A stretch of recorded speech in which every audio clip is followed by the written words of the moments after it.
सामान्य किराम अस्सलाम वालेकुम वरहमतुल्लाहि वबरकातुहू। सामान्य किराम, देश में जब कभी इलेक्शन आते हैं, चाहे वो इलेक्शन असेंबली के हो, चाहे वो इलेक्शन लोकसभा के हो, चाहे वो इलेक्शन लोकल बॉडीज को हो, मुसलमान बड़ी शिद्दत से इलेक्शन को लेता है। हालांकि इलेक्शन 5 साल के लिए आते हैं, जाते हैं, कई सरकारें आते हैं, सही सरकारें चली जाती हैं, लेकिन जो रवैया मुसलमानों के बीच होता है वो बड़ा ही ताज्जुब वाला होता है। मुसलमान इतना सीरियस इलेक्शंस को लेता है। अगर कोई किसी पार्टी में है या कोई और मुसलमान दूसरी पार्टी में है तो एक दूसरे के साथ दुश्मनों के जैसा सलूक करते हैं। एक दूसरे को कौम का दुश्मन कहते हैं, फलां कहते हैं, फलां कहते हैं।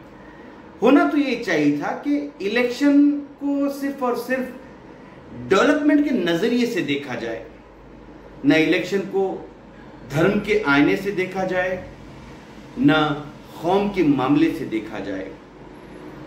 इलेक्शन सिर्फ और सिर्फ कौन सी सियासी पार्टी इस बार कौम के लिए अच्छे फैसले कर सकती है, कौम के लिए फायदेमंद हो सकती है, उस जानिब सोचने की जरूरत है। हालांकि हम कई सालों से देखते आ रहे हैं कि ये साहब फतवा दी, ये साहब फतवा दी। ऐसे फतवे होते हैं कि जिन फतवों की बुनियाद पर दूसरे लोग नाराज होते हैं, कुछ एक लोग खुश होते हैं तो दूसरे लोग नाराज होते हैं। 5 साल के इस मामले के लिए हम इस तरह का मामला क्यों करें कि एक दूसरे का हम दिल दुखाएं। हालांकि इलेक्शन तो सिर्फ 5 साल की मियाद के लिए होते हैं। मुसलमान इतना सीरियस लेते हैं, इतना सीरियस कोई भी कौम लेती होंगी।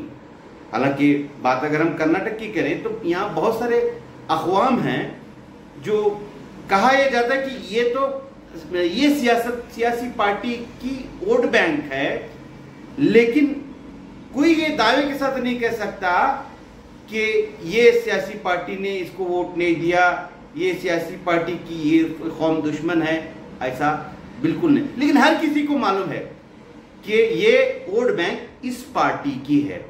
ऐसा इसलिए कि ये लोग इलेक्शन को लेकर इतनी शिद्दत इख्तियार नहीं करते।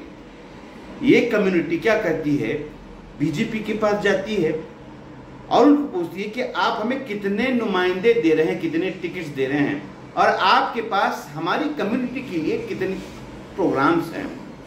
फिर कांग्रेस के पास जाती है, यही सवाल उनसे पूछती है। जनता दल के पास भी जाती है, यही सवाल उनसे पूछती है। हर पार्टी से 40-50 सीट लेती है और इनके ऐवान में तकरीबन 40-50 नुमाइंदे होते हैं। ये किसी सियासी पार्टी को अपने से अलग, बिल्कुल अलग थलग नहीं रखते, बल्कि ये अपनी कम्युनिटी का मुफाद देखते हैं। मुसलमान को चाहिए कि आपके लिए किस वक्त कौन सी पार्टी फायदेमंद है, इसको ध्यान में रखते हुए आप सियासी फैसले लें। ऐसा नहीं कि आप जज्बात में आ जाएं कि फलां पार्टी ने एक जुमला इस तरह से कहा था, फलां लीडर ने एक जुमला इस तरह से किया था।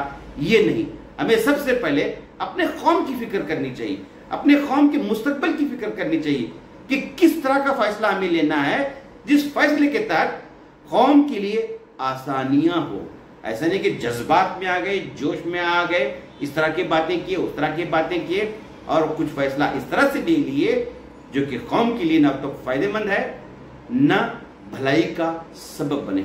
आपने मुझे सुना, बहुत बहुत शुक्रिया। अस्सलाम वालेकुम वरहमतुल्लाहि वबरकातुहू।